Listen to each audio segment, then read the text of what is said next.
In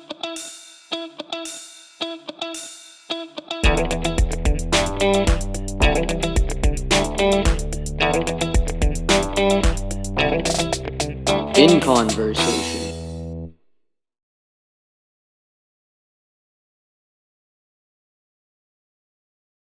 His TED Talks have been viewed by tens of millions.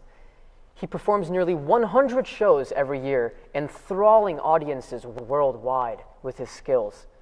A professor of mathematics at Harvey Mudd College, he is both a mathematician and a magician. He is the man faster than a calculator, Professor Arthur Benjamin. Welcome to the show, Professor. Hey, Abhinav, nice to be here.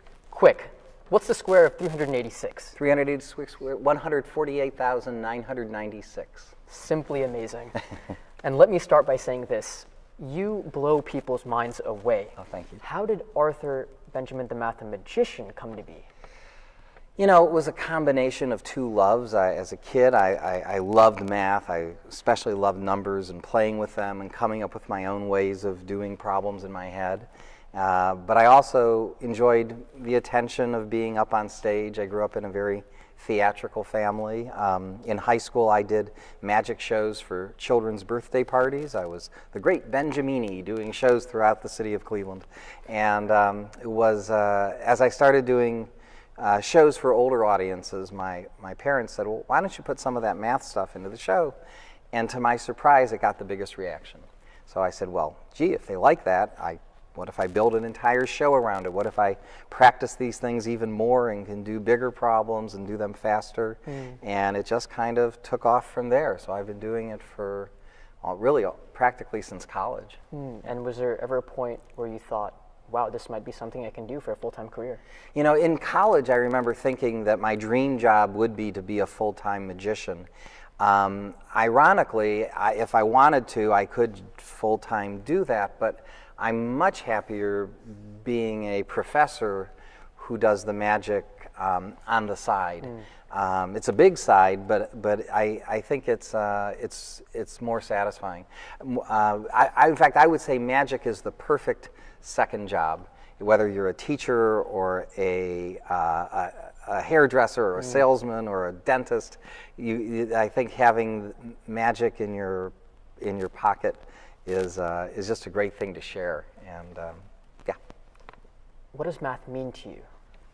What does math mean to me? I guess my definition of math is that it's the science of patterns. Science of patterns. Yeah, so you know, a scientist explores some kind of universe, whether it be the cosmos or the biological universe or the physical universe, and a mathematician explores the universe of numbers and shapes and even the universe of logic to some degree. And when you see patterns there, whether they be number patterns or geometrical patterns or patterns of thought, you say, hey, is there a connection? Can I really understand deeply why these patterns are true? Maybe even use that to discover more patterns, some of which are useful and they help us understand our physical world better, and some of it's just beautiful. It's just poetry of ideas. Yeah. And so would I be justified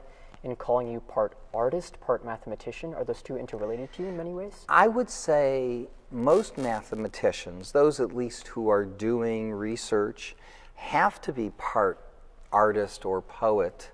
It's a very imaginative subject, which is ironic because often the way it's taught in schools is it doesn't seem like imagination is an important part of it. It's like it's following instructions, do the problems this way. Right. And that can actually turn off very imaginative people.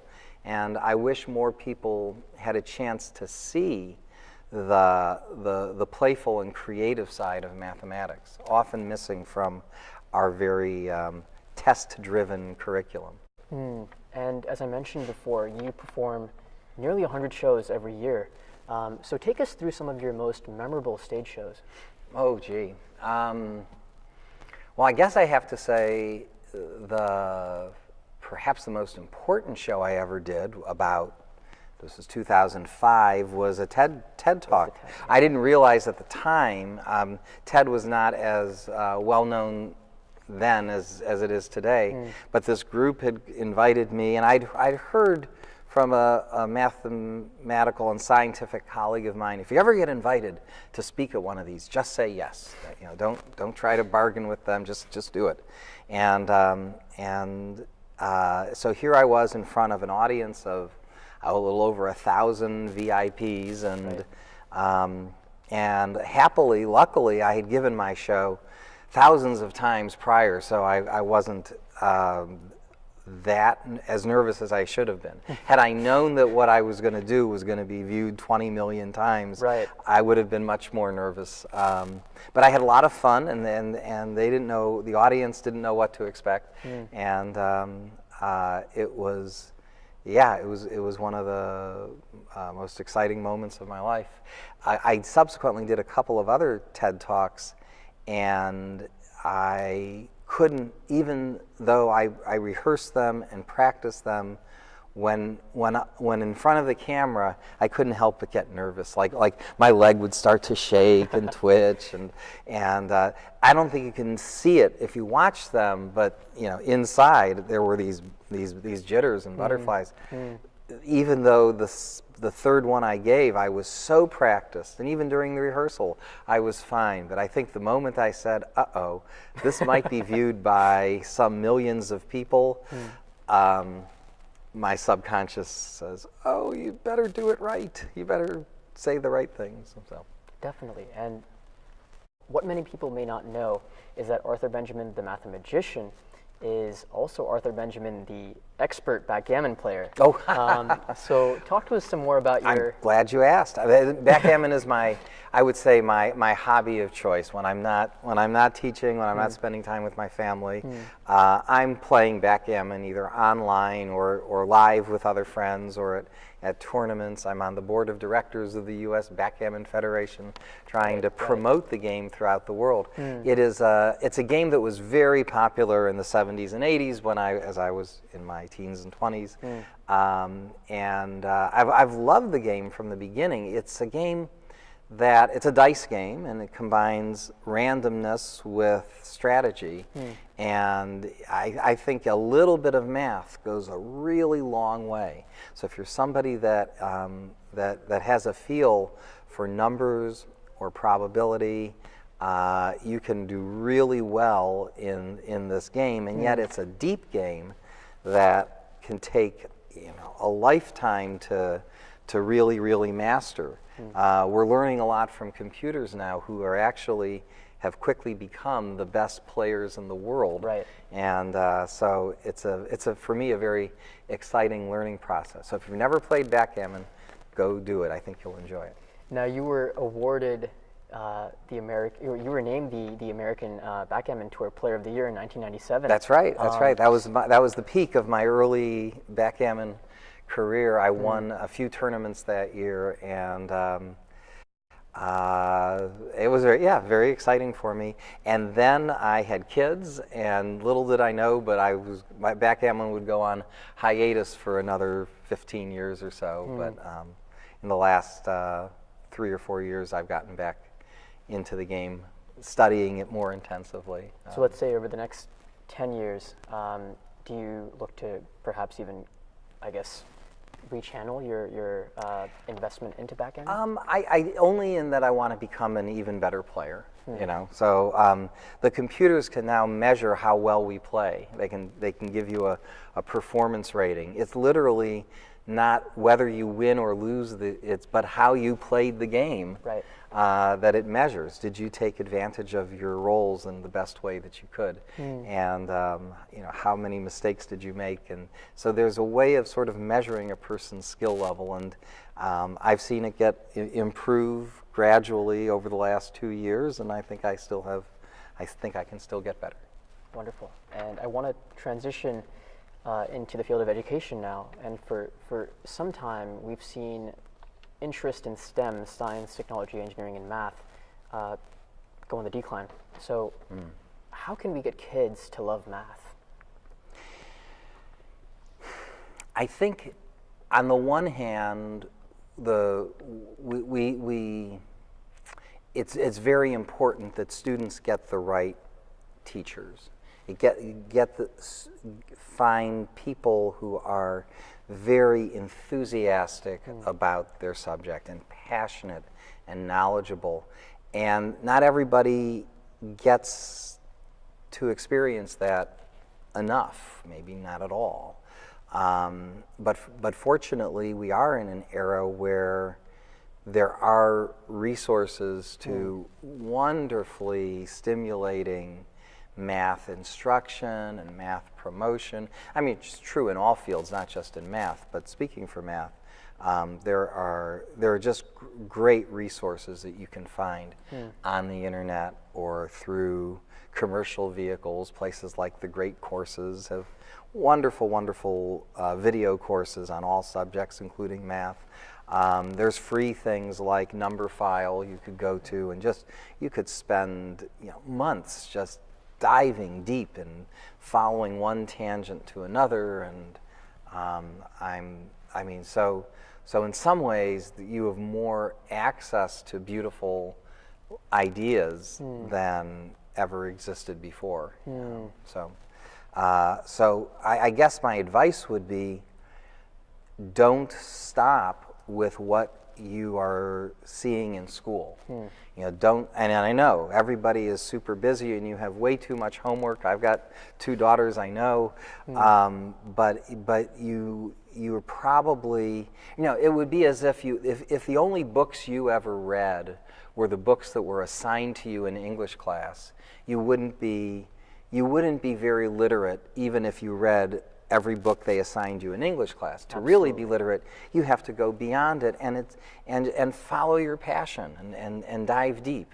And I think if you do that in math, you'll be very rewarded, because the people who like math, it's not like they like, let's solve the same kind of equation over and over again, let's do the same kind of arithmetic problem over and over again. That's boring for us too.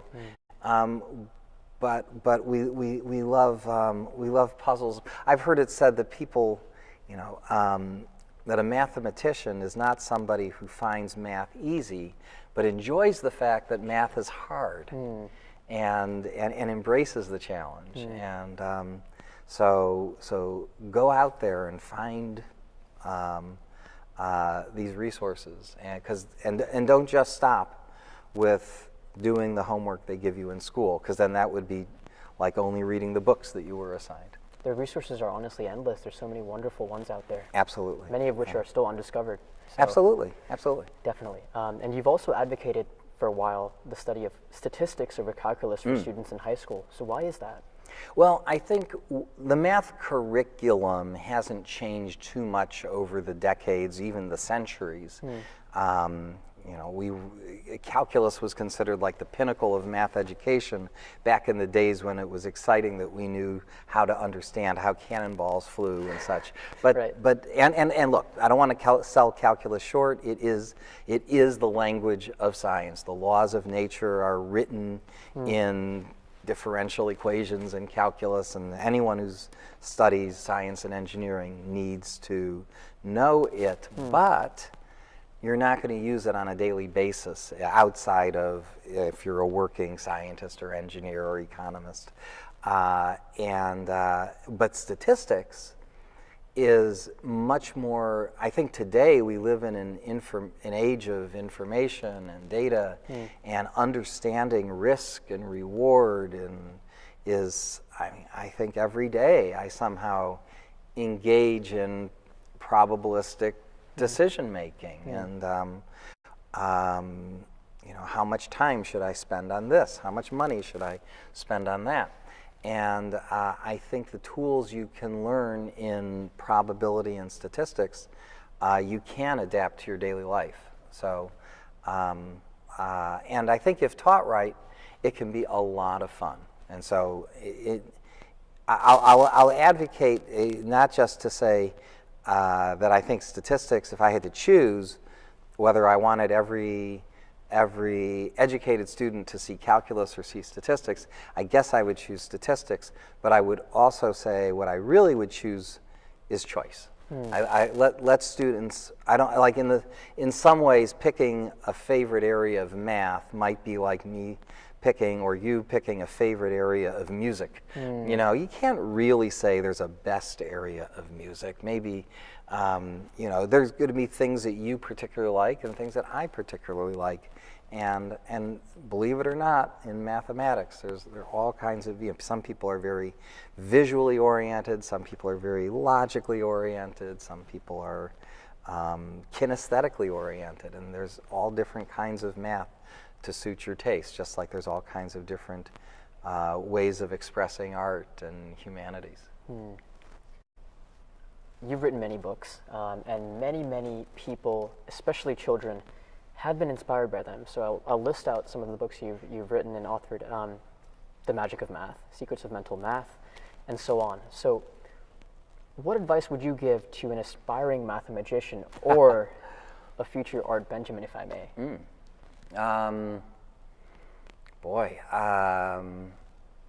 I would say, I mean, it sounds trite, but, you know, follow your passion. If you think something is exciting and you want to do it, you know, go and do it. You might not be able to do it immediately. Take your time, do it right.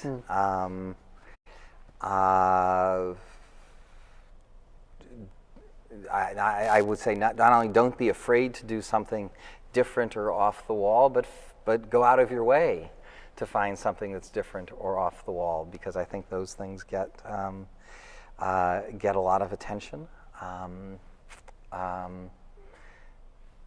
You know, I mean, the advice I give to my students, to my children, to my friends is really discover for yourself the things that you really love to do, and spend a lot of your time doing that. I mean, it sounds basic, but I think if you can make a plan for, I mean, I consider myself very lucky. I spend most of my day doing things that I really love, and I love teaching, and I love meeting with my students, and I love working on interesting mathematical problems. I get paid for that, you know? Right. I mean, I wish I didn't maybe have to grade so many papers, or maybe the occasional committee meeting I could do without, but 90% of my day is I'm doing what I enjoy. And to me, that's the definition of success that I give for my students and my children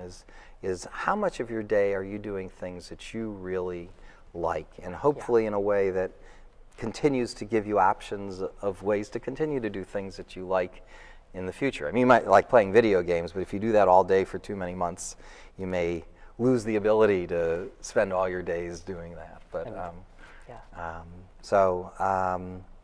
you know, if your passion is math, by all means. But you know, my daughters are pursuing their own paths, and I'm not trying to turn them into mathematicians or magicians. Just like my parents they weren't mathematicians, but they exposed me and my siblings to lots of things, and saw what stuck.